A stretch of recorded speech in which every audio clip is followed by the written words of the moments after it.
Mesdames, Messieurs, bonjour. Bienvenue aux 12 heures de ce 3 juillet. Voici les titres. Rapatriement aujourd'hui des restes mortuaires de 24 chefs de la résistance populaire à bord d'un avion militaire des forces algériennes. Une opération qui sera suivie de plusieurs autres. Le président de la République a affirmé hier la résolution de l'État à mener à bout l'entreprise de réunir tous nos chouhada. Nous l'écouterons dans ce journal.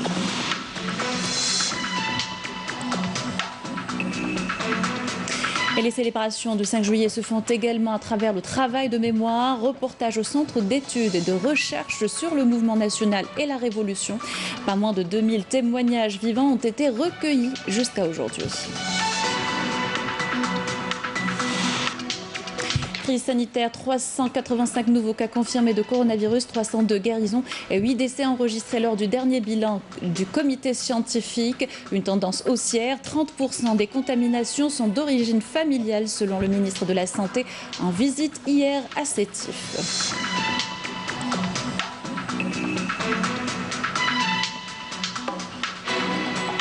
Nous parlons également pêche qui est interdite à cause du repos biologique. En quoi consiste cette période, ses conséquences et les résultats escomptés par les autorités en changeant les dates d'observation, éléments de réponse dans cette édition. Je vous le disais en titre, à quelques heures de la célébration du 58e anniversaire de son indépendance, l'Algérie rapatrie aujourd'hui les restes mortuaires de 24 résistants contre le colonialisme français. Les restes conservés depuis 170 ans au musée d'histoire naturelle de Paris sont rapatriés à bord d'un avion militaire de l'armée nationale populaire. La restitution des restes mortuaires de nos glorieux chouhada constitue une des principales revendications de l'État algérien sur la question de la mémoire. La nation rendra hommage à ses dirigeants et membres des résistances populaires à l'agression coloniale française par leur inhumation solennelle en Algérie, leur terre natale pour laquelle ils ont donné leur vie. Et il s'agit d'une première opération historique de rapatriement qui sera suivie d'autres opérations du même genre. Le président de la République, Abdelmadjid Tebboune, l'avait annoncé hier lors de la cérémonie annuelle de remise de grades et de médailles aux officiers de l'ANP. Je vous invite à l'écouter. بعد ساعات ومع إطلال الجمعة المباركة ستحط بإذن الله في مطار هواري بومدين الدولي طائرات عسكرية من قواتنا الجوية قادمة من فرنسا وعلى متنها رفات 24 من قادة المقاومة الشعبية ورفاقهم رفات 24 من قادة المقاومة الشعبية ورفاقهم من جل مناطق الوطن مضى على حرمانهم من حقهم الطبيعي والإنسان في الدفن أكثر من 170 سنة. يتقدمه الشريف بوبغلة والشيخ أحمد بوزيان زعيم انتفاضة زعاتشا والشريف بوعمار بن قديدة ومختار بن قويدر الطيطري وإخوانهم من بينهم جمجمة شاب مقاوم لا يتعدى عمره 18 سنة من قبيلة بني مناصر يدعى محمد بن حاج.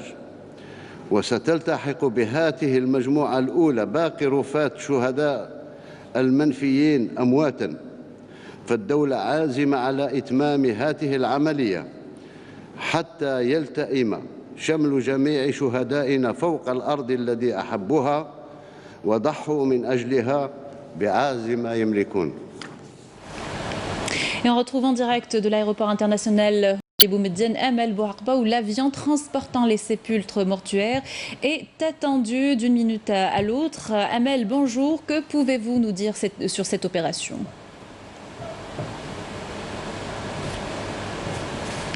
Oui, Sabrina, effectivement, nous sommes à l'aéroport Houari Boumediene où dans un moment, un avion militaire de type Hercule C-30 va atterrir avec à son bord les 24 crânes de martyrs, des chefs de guerre et des combattants de la célèbre révolte de Zaatcha. donc fusillés, décapités près de Biskra en 1849 par le colonisateur français. Ces crânes étaient exposés comme trophées de guerre pendant plus de 170 ans dans des musées en France. Il faut savoir que l'avion a décollé à 10 heures de l'aéroport du Bourget. Dès qu'il franchira les frontières nationales, il sera escorté par 3 avions de chasse de type Sukhoi avec 6 parachutistes aux couleurs nationales. Donc à cette occasion, 21 coups de canon et les sirènes de la marine civile et militaire vont retentir en hommage aux martyrs, aux valeureux martyrs. Il faut savoir aussi qu'un programme est organisé à cette occasion. Une cérémonie officielle est prévue ici même, au Salon d'honneur, où un imam prononcera un discours religieux suivi de l'allocution du général de corps d'armée, Saïd Chingriha. Il y a lieu de noter la présence donc en force des médias nationaux, algériens et arabes, ainsi qu'internationaux. Merci Amel Bouarba. Je rappelle que vous êtes en direct de l'aéroport international Houari Boumediene. Notre correspondante permanente à Paris, Afaf Belhouchet, était ce matin devant le musée d'histoire naturelle où étaient conservés les restes des résistants algériens. Elle revient sur l'histoire de ces héros algériens. On l'écoute. C'est un grand jour aujourd'hui, un jour à marquer d'une pierre blanche. 171 ans après, c'est la fin de la séquestration des restes mortuaires de Cheikh Bouziane, Allah yarhamou, ainsi que ses 23 compagnons. Cheikh Bouziane qui a mené la grande bataille de Zaatcha en résistance à l'avancée des troupes coloniales. À l'époque, et après la reddition en 1947 de l'émir Abdelkader, les troupes coloniales pensaient en avoir fini avec la résistance des Algériens, mais voilà que Cheikh Bouziane et ses compagnons lèvent des troupes dans la région de Biskra et mènent une grande résistance qui a fini par une grande bataille. Le 26 novembre précisément, Cheikh Bouziane et ses compagnons ont été arrêtés, puis fusillés et décapités. Leurs têtes avaient été exposées en signe des victoires, puis transportées ici, au musée de l'Homme à Paris. Elles ont été exposées au grand public quelque temps après l'indépendance. Les crânes ont été entreposés dans le sous-sol du musée de l'Homme. Ils ont été tous numérotés. Cheikh Bouziane, crâne numéro 5941. Bouammar Ben Qaddid, crâne numéro 5943. Bouberla, crâne numéro 5940. Mokhtar Titraoui, crâne numéro 5944. Simoussa Derkaoui, crâne numéro 5942. Et Issa El-Hamadi, qui a été le lieutenant de Bouberla. Sa tête avait été momifiée et numérotée 5939. Ce matin, donc, et pour la première fois, ces restes mortuaires ont quitté le musée de l'Homme à Paris, transportés jusqu'à l'aéroport du Bourget, où l'avion algérien les attendait. Une délégation française accompagnait ces restes mortuaires. Ils les ont remis à la délégation algérienne, une opération sous la supervision de l'ambassadeur d'Algérie en France, qui accompagne les restes mortuaires à l'heure où je vous parle, dans cet avion qui ne tardera pas à atterrir en Algérie. Afaf Belhouchet, le musée de l'Homme, Paris. Et je vous invite à présent à écouter l'historien français Olivier Lecourt-Grandmaison qui revient sur la restitution des restes mortuaires des résistants algériens. Il a été contacté par Afaf Belhouchet. Tout d'abord, il faut rappeler comment ils se sont effectivement retrouvés au Muséum d'histoire naturelle. Rappeler que ce sont des crânes effectivement de résistants et pas d'insurgés, comme c'est souvent dit en France, donc de résistants à la puissance coloniale française et aux troupes d'occupation françaises en Algérie, et plus spécifiquement devant l'oasis de Zaatcha, qui a pour particularité d'avoir très longtemps résisté aux armées françaises. Et lorsque ces armées françaises ont enfin conquis cette oasis, les militaires, avec l'aval de leurs officiers, ont effectivement perpétré un massacre absolument terrible et qui est bien connu des contemporains très vite, puisque Victor Hugo cite la prise de l'oasis de Zaatcha dans Les Misérables, en rappelant que des moyens militaires extraordinaires et une guerre tout à fait singulière a été menée à cette occasion. Et effectivement, à la suite de ce massacre, des officiers et des soldats vont, comme c'était souvent le cas à l'époque, décapiter un certain nombre de résistants. Et les crânes vont être effectivement transportés à Paris au Muséum d'histoire naturelle. Alors la décapitation est aussi une façon certaine de, pour le dire en ces termes, au fond tuer le mort une deuxième fois et tuer la mort symboliquement. par ces pratiques de mutilation effectuées sur les cadavres. À quoi s'ajoute là le transport en France à des fins très certainement d'études d'anthropologie physique, dans un contexte où l'anthropologie physique commence à se développer et où il s'agit donc, même si les choses vont arriver un peu plus tard, certainement de se livrer à des études sur le cubage des crânes de ceux qu'on appelle à l'époque les indigènes. Et le dossier de restitution des restes mortuaires des martyrs de la résistance populaire contre le colonialisme français revêt une importance capitale. Il s'agit là d'une revendication principale de l'État algérien sur la question de la mémoire. Nakhla Larbi. Événement historique, les restes mortuaires de 24 résistants algériens à l'invasion de la colonisation française ne seront plus exposés dans les musées parisiens où ils étaient conservés depuis plus d'un siècle et demi, mais dans le giron de leur terre natale pour laquelle ils ont donné leur vie. Ils seront rapatriés aujourd'hui à la veille de la célébration du 58e anniversaire de l'indépendance à bord d'un avion militaire des forces armées en provenance de France. Il leur sera rendu hommage à travers leur inhumation solennelle en Algérie.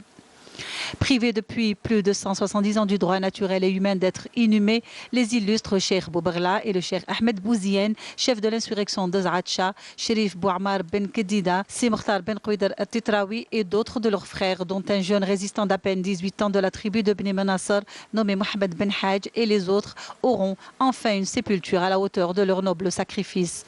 Le président de la République a rappelé hier dans son discours que l'État est résolu à mener à bout cette entreprise pour réunir tous nos Chouhada sur cette terre qu'ils ont enchérie et pour laquelle ils ont sacrifié ce qu'ils avaient de plus cher, leur vie. Le président de la République a également souligné que le processus de rapatriement des restes mortuaires des autres Chouhada déportés post-mortem se poursuivra jusqu'à son terme, estimant que cette initiative est un devoir de respect sacré à l'égard de nos martyrs et symbole de notre révolution et de notre engagement à ne jamais renoncer à une quelconque partie de notre patrimoine historique et culturel. Cette restitution avait pour rappel fait l'objet d'une demande officielle de l'Algérie à la France et la question avait été soulevée lors d'entretiens entre les plus hautes autorités des deux pays. Une commission technique composée d'experts algériens avait été mise en place pour procéder à l'identification des restes mortuaires de ces résistants algériens. Cette information communiquée par le ministère de la Défense nationale, le général de corps d'armée Saïd Chengueliha a été confirmé au poste de chef d'état-major de l'armée nationale populaire, annonce le MDN dans un communiqué. Et au volet histoire et les célébrations du 58e anniversaire, du double anniversaire de l'indépendance et de la jeunesse, l'occasion de vous parler du premier timbre postal de l'Algérie indépendante qui a été émis en novembre 62 avec différentes symboliques de la résistance populaire et les étapes de la révolution algérienne ont été retracées grâce à la contribution d'artistes plasticiens. Tahar Menchour, Badia Amarni. Symbole de la souveraineté nationale, l'Algérie a émis son premier timbre postal le 1er novembre 1962. Le nombre des timbres émis était alors de 12 000, distribués au niveau des différents bureaux de poste que comptait le pays.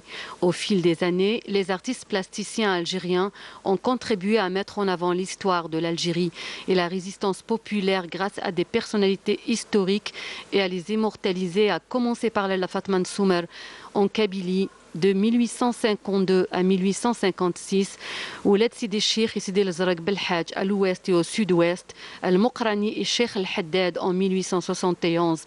Cheikh El-Mokrani prend le flambeau de cette résistance en 1881. Les timbres postaux algériens ont également retracé l'insurrection et la révolution menée dans le grand sud algérien. Toutes ces personnalités et ces symboles de la résistance, à l'exemple de Cherif Boubrla et Cheikh Hamoud et les autres, restent éternels dans l'histoire de la résistance algérienne et surtout dans la mémoire collective. Les célébrations du 5 juillet ont débuté il y a déjà quelques jours à travers le territoire national. Le travail de mémoire se poursuit également. Le Centre national d'études et de recherche sur le mouvement national et la révolution veille à recueillir les témoignages des derniers artisans de la guerre de libération nationale. Pas moins de 2000 témoignages vivants ont été recueillis jusqu'à aujourd'hui, nous dit Mouna Nawal Hamoudi. Ce sont là des documents historiques précieux datant de la période coloniale.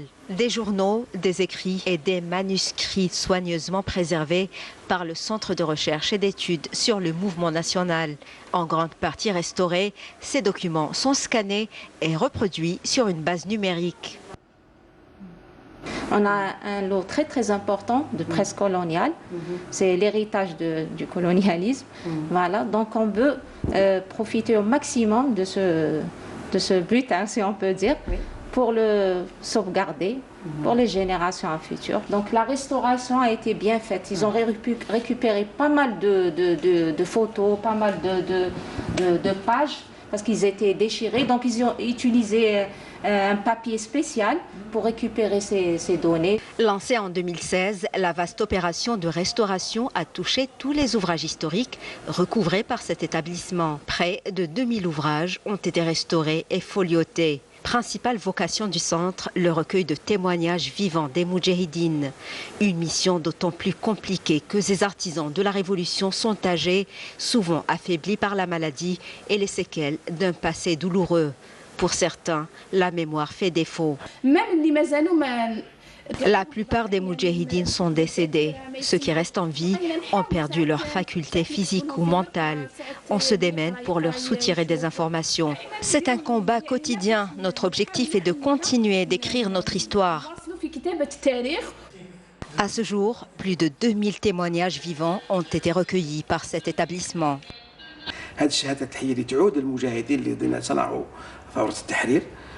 Les témoignages que nous recueillons, même dans les confins les plus reculés de l'Algérie, servent dans le cadre de la recherche scientifique académique. Nous travaillons également sur le dossier des crimes coloniaux contre l'être humain, l'environnement ou même l'identité.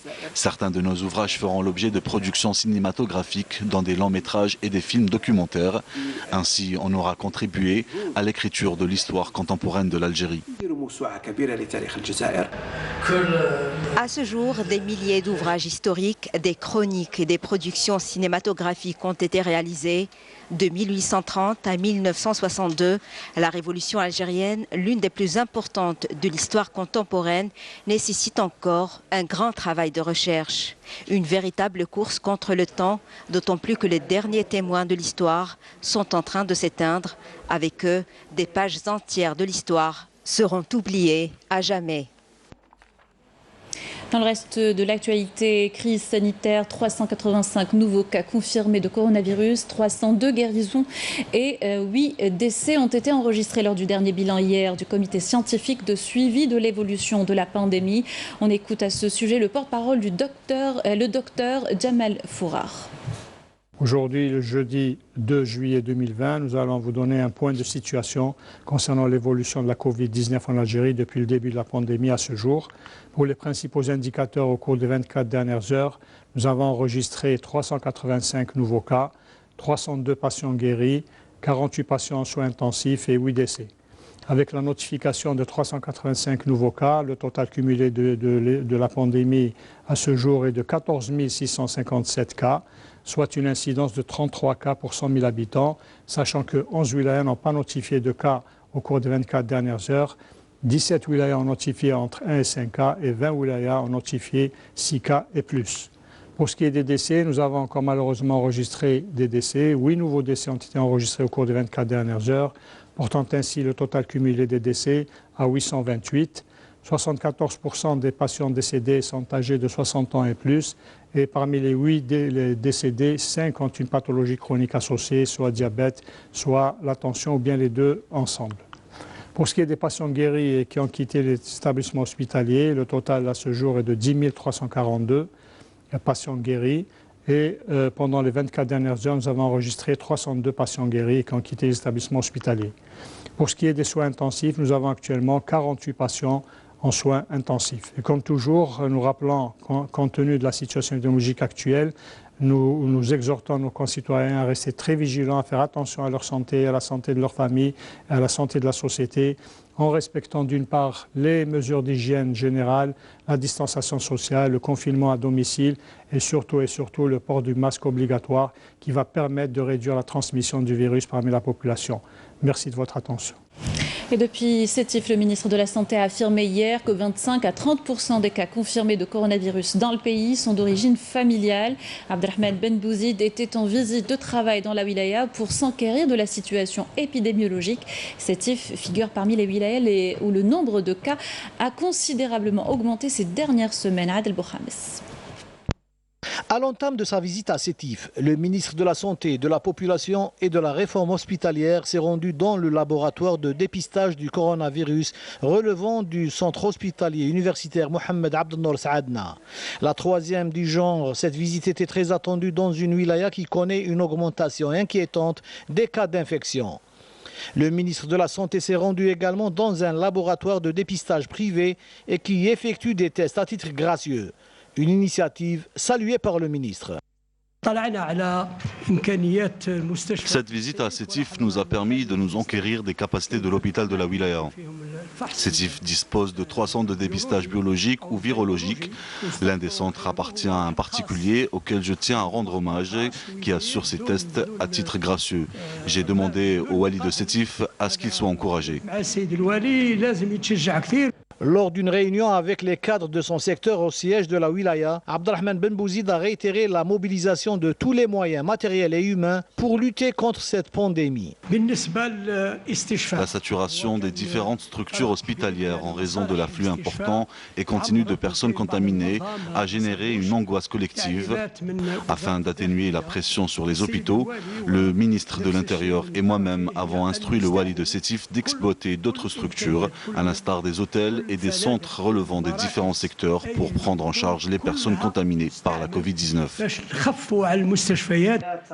Intervenant sur les ondes de la radio Al-Hidab, le ministre a appelé la population locale au respect des mesures de prévention contre la Covid-19, notamment le port obligatoire du masque de protection comme principal moyen d'éviter la transmission du virus entre les personnes. Et afin de stopper la propagation de la pandémie de coronavirus, plusieurs wilayas ont pris des mesures drastiques et adaptées à leur situation épidémique. Exemple à Blida, où les marchés à bestiaux et autres commerces propices au regroupement ont été fermés jusqu'à nouvel ordre. Rafir Hamidesh. Une mesure préventive purement scientifique et non pas administrative. C'est ainsi que le premier responsable de la wilaya de Blida a qualifié cette nouvelle directive qui concerne la fermeture pour une durée de 15 jours des marchés et sourds hebdomadaires, des marchés à bestiaux, ainsi que des centres commerciaux et autres lieux de concentration de commerce. Pourquoi ces zones-là? Parce que ces zones constituent une vraie menace à la transmission de ce virus. Je saisis cette occasion pour solliciter une compréhension au sein d'abord de nos opérateurs économiques, en l'occurrence les propriétaires de ces commerces, d'adhérer, ce qu'on a noté également, ce qu'on a enregistré, une adhésion totale à ces mesures de la part des commerçants qui ont, j'allais dire, favorisé l'aspect sanitaire et l'aspect préservation des vies humaines au détriment d'autres choses.